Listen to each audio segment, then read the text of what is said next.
Bom, pessoal, estamos aqui com mais um Conversa com Ciência, né, que é um projeto da Fundação Astef com a SBPC para divulgação científica. Tá? Eu sou o professor Barros Neto, professor titular da Universidade Federal do Ceará e atual presidente da Fundação Astef. A ideia nossa aqui é trazer para a comunidade, trazer para a sociedade aí, o que é produzido dentro das universidades, os assuntos que estão aí em voga, termos, né, discussões, para que a gente torne a ciência cada vez mais interessante para a sociedade, que a gente traga pessoas para trabalhar com ciência. Então, hoje nós temos aqui o meu grande amigo aí, Raimundo Costa, ex-diretor do Centro de Ciências, professor do Departamento de Física da Universidade Federal do Ceará, e que trabalha num tema que para muitos parece um grande mistério, né, que é a questão da física quântica, da mecânica quântica. E aí eu convidei aqui, né, e quero agradecer já de antemão a disponibilidade dele estar aqui conosco, que era para que ele falasse um pouco sobre o que é a física quântica, né? Para que serve? Onde é que eu uso física quântica, né? Então, Raimundo, muito obrigado, e eu já deixo uma pergunta para você. O que é física quântica? Ok, muito obrigado pelo convite, Barros. Interessante essa disposição de vocês para divulgar a ciência, é sempre importante, é uma boa ação da SBPC e da Astef, não é? Então vamos lá, para responder a sua pergunta. O que é a física quântica? Bem, eu não sei lhe responder, não, estou brincando. Existem várias maneiras de abordar esse tema. A gente vai tentar colocar, então, de um ponto de vista de estrutura e hierarquia dentro da disciplina que a gente chama de física, né? Os leigos, eles têm uma noção do que se chama mecânica. Né? O que é uma mecânica? É todo aquele procedimento que tem uma sequência lógica de passos, né, de instruções que você desenvolve um certo processo. Então, todo mundo sabe, por exemplo, na experiência do seu dia a dia, ao atravessar uma rua, você olha um carro se aproximando, opa, eu não vou atravessar porque aquele carro vem muito rápido. Então, dentro da nossa cabeça, do nosso inconsciente, tem uma medida de mecânica, uma mecânica que calcula, olha, a velocidade daquele carro está muito alta, eu não vou ter tempo para atravessar essa rua. Isso, no mundo que a gente vive, a realidade que a gente vive, a gente chama de mecânica clássica. Por quê? Porque são coisas que a gente observa no nosso dia a dia, né? A gente lida com isso. E a física é o ramo da ciência que trata do estudo da natureza, daquilo que a gente observa no nosso dia a dia. Então, dessa forma, quando você observa um processo como esse, você vê, você mede, faz medidas, eu preciso atravessar essa rua com tal velocidade, porque aquele carro vem com X velocidade, eu consigo passar.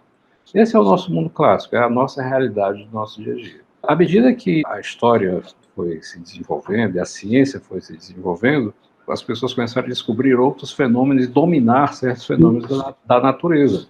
Por exemplo, a eletricidade. Né? Vocês se lembram daquela imagem que é um sujeito com um papagaio, com uma raia, soltando uma raia, e um raio, né, atinge a raia e transmite via. Isso é o domínio da eletricidade. Com o advento da eletricidade, novos experimentos, novas realidades foram abertas para o ser humano. Então, para responder a sua pergunta, a gente tem que dizer que a mecânica quântica, né, ela é uma mecânica também, ou seja, ela é feita para estudar a evolução no tempo e no espaço de partículas que são muito pequenas, que a gente não enxerga no nosso dia a dia.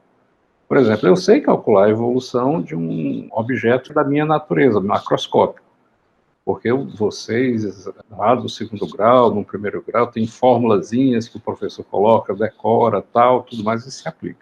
Quando você vai para um mundo muito pequeno, isso já não se aplica. Por quê? Porque você, como entidade, você interfere com o meio.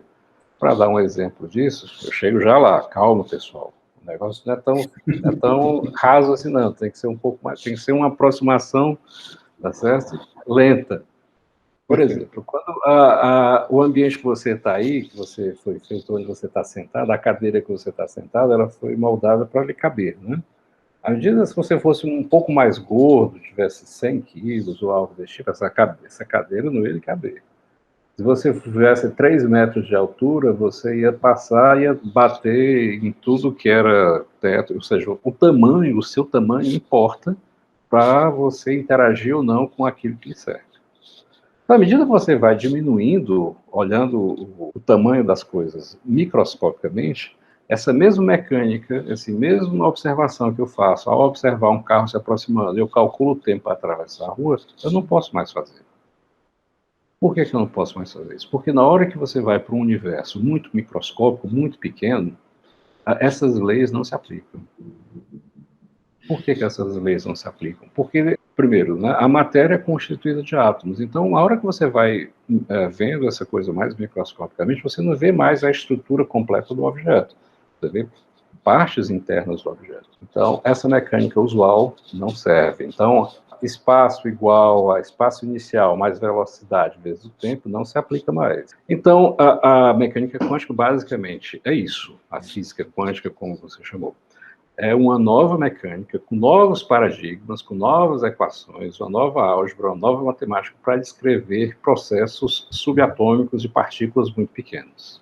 O Raimundo, então, assim, na realidade, né, quando você vai para um mundo muito pequeno, né, que é no microscópio, como você fala, né, você muda a realidade, né, é diferente da nossa realidade, que ela está aqui hoje.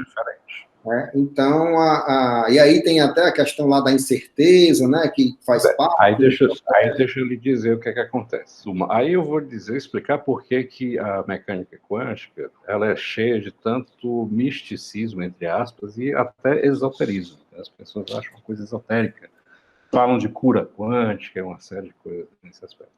Mas veja, a mecânica quântica, essas inferências e experimentos, elas começaram a acontecer no final do século XIX e ela se estabelece como teoria no início do século XX.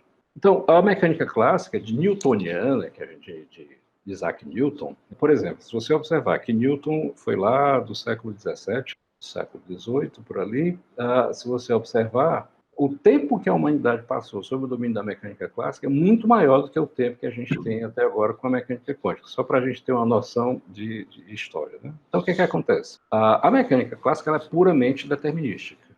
Quando eu descrevo uma equação matemática que diz que S é igual a S0 mais VT, se eu tenho a velocidade, a posição inicial, eu sei calcular a posição de uma partícula em qualquer tempo no futuro.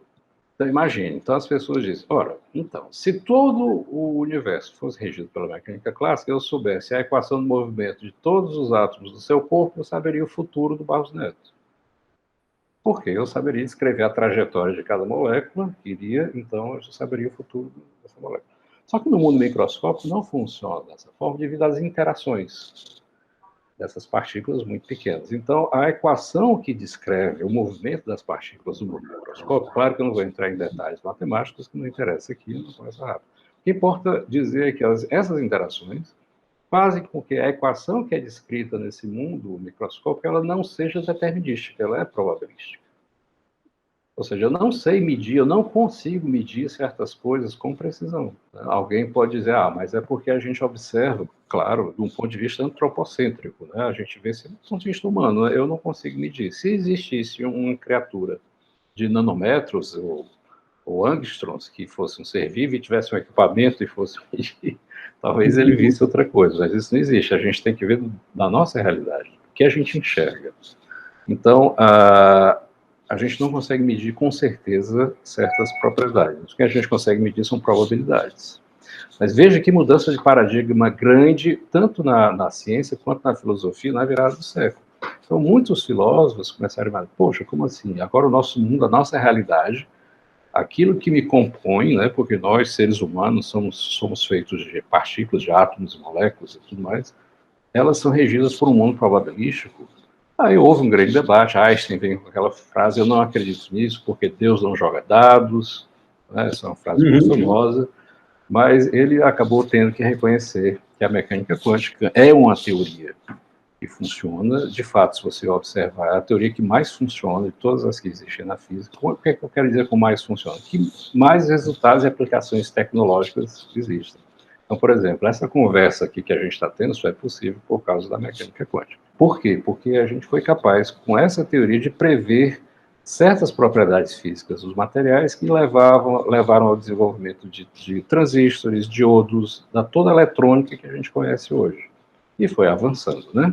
Muita gente acha que, historicamente, né, a gente vai falar a idade do ouro, a idade dos metais, hoje a gente vive a idade do silício ainda, ou talvez a idade dos materiais bidimensionais, como grafeno, fosforeno e outras coisas que o valham, que é a nova eletrônica que surge. Isso tudo, todos esses cálculos, as previsões, qual a corrente eu devo utilizar para um material para que essa tela funcione nesse computador, é um cálculo quântico que é feito.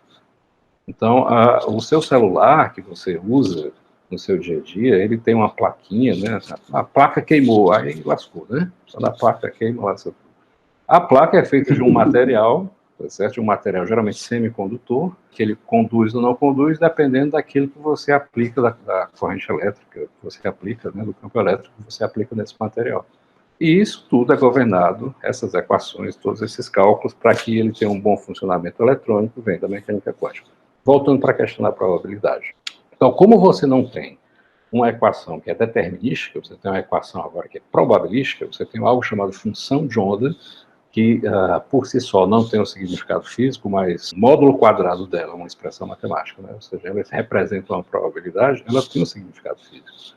Então, veja, o que acontece na virada lá no início do século XX. Isso é uma mudança muito importante, não somente para a ciência, mas todo do ponto de vista filosófico e social, né, do pensamento humano daquela época. E agora as pessoas começam a questionar algo chamado destino. Você tinha um destino porque o mundo todo era previsível através de equações determinísticas. No advento da mecânica quântica, vários filósofos, não, isso não existe mais, tudo que você tem agora são probabilidades.